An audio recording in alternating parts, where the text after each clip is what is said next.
You know the old saying, you can't teach an old dog new tricks. At 74 I'd consider myself well on the way to being an old dog, but after watching a few YouTube videos about off-road riding, I decided to see if I could teach myself some new tricks.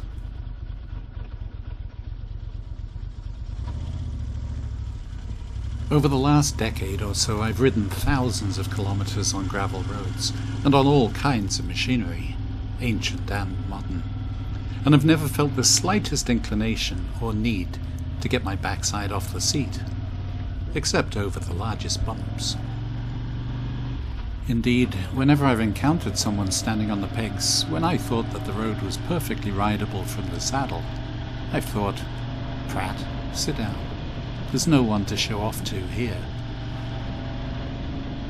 But now that I've been riding a bike more suited to off-road, I thought I'd better give it a try. There's no denying that at first it feels a little strange.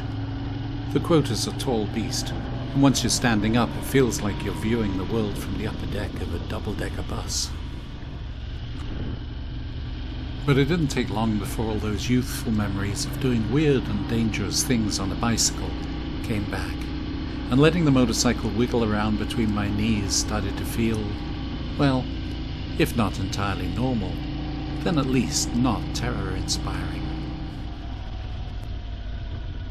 I'm not aiming to get to the point where I can do power slides around corners, or leap tall logs in a single bound, but improving my skill and comfort level for basic, safe riding on unpaved surfaces is surely a good thing.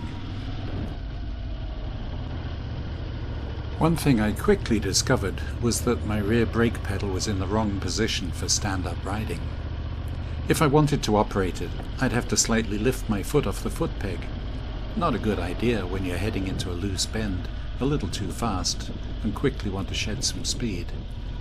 Fortunately, this Guzzi has plenty of engine braking power, so usually just rolling off the throttle was enough to allow me to corner safely.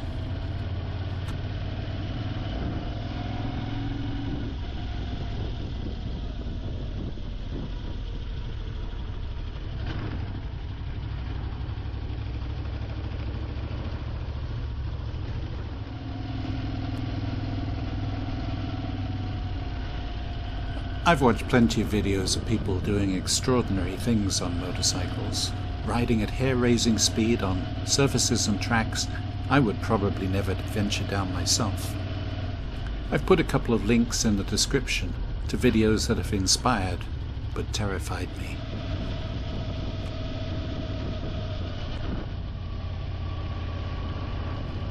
By the time I got home, I could feel that my legs had had quite a workout. Just standing and holding your body weight on a smooth road like this is exhausting enough if you're not used to it. Those experts who ride hundreds of kilometers while standing on the pegs must be remarkably fit.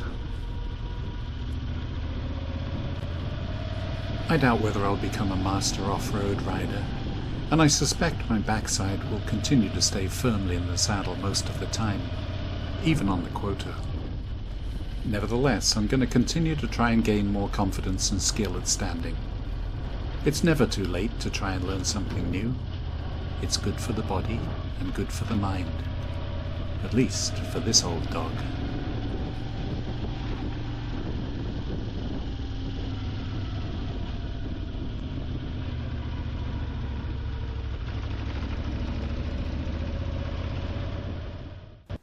My various motorcycle books are available through Amazon and Audible in paperback, digital, and audiobook formats. Thanks for watching.